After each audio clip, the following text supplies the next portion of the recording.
ফালাইয়া দিবি যদি চাকরি করতে চাস। কথা ঠিক কিনা? এগুলি অনেক আগে হতো, আজকাল হয়তো না, আজকাল হয়। আমি এ কথা কেন বললাম? থানায়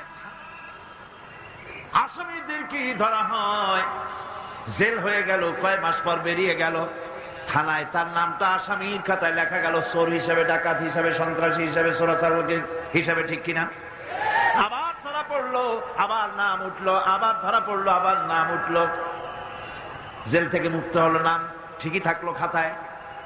কিন্তু কোন বান্দা যদি গুনাহ করে, আল্লাহর বান্দার জন্য যে খাতা আছে, ফেরেশতারা যেটা লেখে, ওইখানে গুনার খাতায় তার নাম উঠে গেল। রব্বুল আলামিন বলেন, আমার বান্দা যদি গুনাহ করার পর বুঝতে পেরে যখন তওবা করে, তখন শুধু গুনাহ মাফ করি না, গুনার খাতা থেকে নামটাও আমি মুছে ফেলে দেই। এ হচ্ছেন সে আল্লাহ। এবং আমি তার সাইয়্যাতগুলি হাসানাত দিয়ে বদলায় দেই, তাকে উত্তম ভাবে আমি পুরস্কৃত করি। শুধু তাই নয়, শয়তানের ওয়াসওয়াসায় পড়ে বান্দা যখন একটা গুনাহ করে, আল্লাহ বলে দিয়েছেন একটা গুনাহ লিখবি। আদম আলাইহিস সালামকে আল্লাহ পাক যখন দুনিয়ায় পাঠিয়ে দিলেন, হযরত হাওয়া যখন দুনিয়া আসলেন, আর শয়তানের বুজুর্গি সব শেষ হয়ে গেল।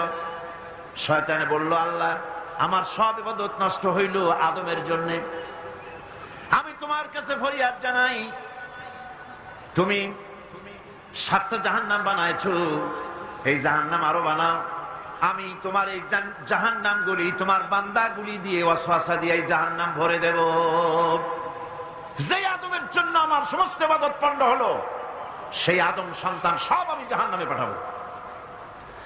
আল্লাহ রাব্বুল আলামিন বললেন, এই কোরআন শরীফের ভিতরে আছে, আল্লাহ পাক বলেছেন, ও আমার ফেরেশতারা, শয়তান কি বলল শুনেছো? আমার বান্দা যখন শয়তানের ওয়াসওয়াসায় পড়ে একটা নেকের একটা গুনাহ নিয়ত করবে, গুনাহ করার নিয়ত করবে, গুনাহটা করে নাই, পাপ লিখবা না। গুনাহ করা হয়ে যাওয়ার পর একটা গুনার জন্য একটা গুনাহই লিখবা।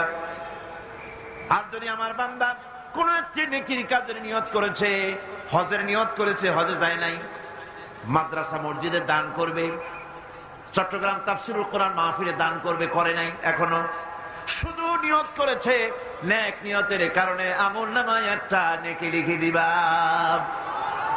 আর যখন নেকের কামটা করা হয়ে যাবে, আল্লাহ পাক বলেন, মান জাআ বিল হাসানাতি ফালাহু আশরু আমসালিহা। নেকের কাজটা যখন করা হয়ে যাবে, আমার বান্দার আমলনামায় একটা নেকের পরিবর্তে 10টা গ্রেস মার্ক লাগাইয়া 10 গুণ বাড়াইয়া দিবা। সুবহানাল্লাহ। আমি বান্দা, আল্লাহ পাক বলেন, বান্দার কোন আমলের উপরে আমি জুলম করি না। বান্দা যদি যে সব কাজ করবে, সমস্ত নেক কাজের জন্য আমি তাকে সওয়াব দান করব। শুধু তাই না, সৎকর্মশীল ব্যক্তিদের রুজিতে আমি বরকত দিয়ে দিব। সুবহানাল্লাহ কোন। ভালো কাজ যারা করবে তাদের রুজিতে আল্লাহ পাক কি করবেন? فالذين آمنوا وعملوا الصالحات لهم مغفرة ورزق كريم। যারা ঈমান আনবে এবং ভালো কাজ করবে, আমি তাদেরকে উত্তম রিজক দান করব। শুধু তাই নয়, আমলে সালিহ যারা করবে, সৎকর্মশীল লোকদের, তাদের জন্য রয়েছে আমার কাছে ক্ষমা, মাগফিরাত। وَإِنِّي لَغَفَّارٌ لِمَنْ تَابَ وَآمَنَ وَعَمِلَ صَالِحًا ثُمَّ اهْتَدَى। নিঃসন্দেহে আমি ক্ষমাশীল ওই সব বান্দাদের জন্য যারা সৎ কাজ করে, আমলে সালেহ করে, নেক কাজ করে, আর গুনাহ থেকে তওবা করে, আর এই তওবার উপরে, হেদায়েতের উপরে টিকে থাকে, আমি তাদের গুনাহ কাশি আমি রব্বুল আলামিন মাফ করে দেই। গুনাহ খাতাকে ক্ষমা করে দেব। যারা ঈমান আনবে, আমলে সালেহ করবে, নেক কাজ করবে, তাদেরকে আল্লাহ পাক ক্ষমার ওয়াদা করেছেন। বন্ধুগণ, ঈমান এবং আমলে সালেহ কারীদের জন্য আল্লাহ পাক বলেছেন, আমি তাদেরকে ক্ষমতা দেব, রাষ্ট্রীয় ক্ষমতা দেব। সুবহানাল্লাহ। যারা আমলে সালেহ করবে। কোরআন শরীফে এমন জায়গা খুব কম আছে যেখানে ঈমানের কথা আছে আর আমলে সালেহের কথা নাই। প্রায় সকল জায়গায় ঈমান আর আমলে সালেহের কথা পাশাপাশি আল্লাহ পাক বলেছেন। আমলে সালেহ যারা করবে, ঈমান আনবে, আমলে সালেহ করবে, আল্লাহ পাক তাদেরকে রাষ্ট্র ক্ষমতা দান করবেন। কোরআন বলছে وعد الله الذين آمنوا منكم وعملوا الصالحات ليستخلفنهم في الأرض كما استخلف الذين من قبلهم। আল্লাহ পাকের ওয়াদা, কার ওয়াদা বলেন? আল্লাহ পাক ওয়াদা করেছেন, নেককার যদি হও, সৎকর্মশীল যদি তোমরা হও, তাহলে নেক কাজের বিনিময় আমি রব্বুল আলামিন তোমাদেরকে রাষ্ট্র ক্ষমতা দান করব, যেমন করে তোমাদের পূর্বপুরুষদেরকেও রাষ্ট্র ক্ষমতা দিয়েছিলাম। রাষ্ট্র ক্ষমতা হচ্ছে সুলতানে নাসির যাকে বলা হয়েছে, সাহায্যকারী শক্তি। রাসূল করিম সাল্লাল্লাহু আলাইহি সাল্লাম আল্লাহর কাছে সেখানে দোয়া করেছেন, রব্বি আদখিলনি মুদখালা সিদকিন ওয়া আখরিজনি মুখরাজা সিদকিন ওয়াজআলনি মিন লাদুনকা সুলতানান নাসিরা। আয় আল্লাহ, আমাকে সাহায্যকারী শক্তি আমাকে তুমি দান করো। এই সাহায্যকারী শক্তি হচ্ছে রাষ্ট্র ক্ষমতা। কি ক্ষমতা? রাষ্ট্র ক্ষমতা। এখন রাষ্ট্র ক্ষমতা কি জন্যে? রাষ্ট্র ক্ষমতা এই জন্যে যে রাষ্ট্রীয় পাওয়ার যদি আপনার হাতে না থাকে তাহলে ইসলামের সকল আইন পালন করা সম্ভব নয়। ঠিক কিনা? ঠিক কিনা? আজ সমাজে সুদ চালু আছে নাকি নাই?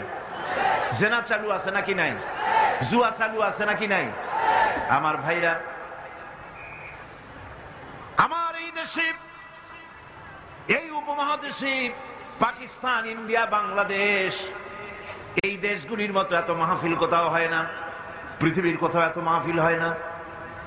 এই মাহফিলের কারণেই এই দেশের মানুষগুলি আল্লাহর মেহেরবানি, মাথায় টুপি আছে, মুখে দাঁড়িয়ে আছে, অসংখ্য মসজিদ মাদ্রাসা হয়েছে। আল্লাহর ওলিরা, বড় বড় আলেম এবং পীর বুজুর্গরা এই দেশে দ্বীনের দাওয়াত দিয়েছেন, সুদের বিরুদ্ধে কথা বলেছেন, ঘুষের বিরুদ্ধে কথা বলেছেন। কিন্তু আপনারা বলেন, এই শত শত বছর পর্যন্ত ওয়াজ নসিহত করে, পীর মুরিদি করে আর তাফসীর করে সুদ বন্ধ হয়েছে নাকি? বোঝেন না কথা? সুদ বন্ধ হয়েছে? ঘুষ বন্ধ হয়েছে? জেনা বন্ধ হয়েছে? বেশ্যালয় বন্ধ হয়েছে? কিয়ামত পর্যন্ত এই পদ্ধতিতে হবে না। কথা বুঝে আসছে? ওয়াজ করে, তাফসীর করে যদি সুদ আর ঘুষ বন্ধ হয়ে যেত, তাহলে রাসূলুল্লাহর চাইতে বড় ওয়াজ আল্লাহর দুনিয়ায় আর নাই। তিনি ওয়াজ করে বন্ধ করে দিতেন, কিন্তু তা হয় না। আল্লাহর ঘরের ভিতরে 360টা মূর্তি ছিল। 13টি বছর ধরে নবুয়াতের মক্কি জিন্দেগিতে আল্লাহর নবী একটা মূর্তিকেও আল্লাহর ঘর থেকে সরাই দিতে পারেন নাই। কথা ঠিক কিনা? কিন্তু যখন মদিনা মুনাওয়ারায় গেলেন, ইসলামী রাষ্ট্র হাতে পেলেন, এবার নবীজি ইসলামী রাষ্ট্রের প্রধান, এখন তিনি প্রেসিডেন্ট। সাহাবায়ে কেরাম আমলে সালেহ করেছে, ঈমান এনেছেন, আমলে সালেহ করেছেন, বদৌলতে আল্লাহ ক্ষমতা দিয়েছেন। এবার রাষ্ট্র ক্ষমতা হাতে। রাসূলুল্লাহ মক্কা দখল করলেন, কাবার ঘরের মধ্যে প্রবেশ করলেন, হাতে একটা লাঠি ছিল, মূর্তিগুলার মাথায় আঘাত করলেন, বললেন, জাআল হক ওয়া যাহাকাল বাতিল ইন্নাল বাতিলা কানা যাহুকা। সত্য সমাগত, মিথ্যা অপসৃত। সমস্ত মূর্তিগুলি ঘর থেকে বের করে দিলেন। আজ আর কারো ক্ষমতা নাই এই মূর্তি টিকাবার জন্য আগায় আসে সিনা পাইতে, আছে মূর্তি ভাঙ্গেন কেন? আছে কেউ? আছে কেউ? শুধু তাই না, কাবা ঘরে ঢোকার জন্য চাবি যার কাছে থাকে সে লোকের আজ আর টাকা লাগে নাই। এর আগে রাসূলুল্লাহ ঘরের মধ্যে ঢুকতে চাইছিলেন, ঢুকতে দেওয়া হয়নি, আরো গালাগালি দেওয়া হয়েছিল। আর আজকে চাবিওয়ালা দৌড়ে আসছে, হুজুর ঘরে ঢুকবেন না, এনেন চাবি। আল্লাহ রসুল চাবি নিলেন, ঘরের মধ্যে ঢুকলেন, মূর্তিগুলো ফালায় দিয়া আল্লাহর ঘরের বাইরে এসে চাবির রক্ষককে ডেকে বললেন, এই চাবি তোমার কাছে থাকবে, কোন জালেম ছাড়া তোমার কাছ থেকে এই চাবি কেউ নেবে না। রাহমাতুল লিল আলামিন, কি ব্যবহার তার! এই চাবি তোমার কাছেই থাকবে। লোকটি স্পষ্টই বুঝতে পারলো ইনি কোন সাধারণ মানুষ নন, সাধারণ কোন দেশ দখলকারী বাদশা নন। নিঃসন্দেহে তিনি আল্লাহর নবী। তিনি পড়ে নিলেন লা ইলাহা ইল্লাল্লাহু মুহাম্মাদুর রাসূলুল্লাহ। আজ পর্যন্ত ওই চাবি ওই বংশের লোকের কাছেই থাকে, কারণ রাসূলুল্লাহ বলেছেন জালেম ছাড়া এই চাবি তোমার কাছ থেকে কেউ নেবে না। এখন বাদশাও চাবি নেয় না, যেহেতু হাদিস অনুযায়ী জালেম হয়ে যাবে। রাসূলুল্লাহ ঘরে ঢুকলেন, মূর্তিগুলি ভালাই দিলেন, আজ সুদ বন্ধ করে দিলেন, ঘুষ বন্ধ করে দিলেন। বাংলাদেশে কিয়ামত পর্যন্ত যদি ওয়াজ হয় সুদ ঘুষ বন্ধ হবে না। তবে হ্যাঁ, বাংলাদেশে একটা জায়গা আছে যেখানে বসে সুদ একদিনই বন্ধ করে দেওয়া যায়। সেটা কোন জায়গা? কোন জায়গা? আপনারা খুব ভালো করে বুঝেছেন।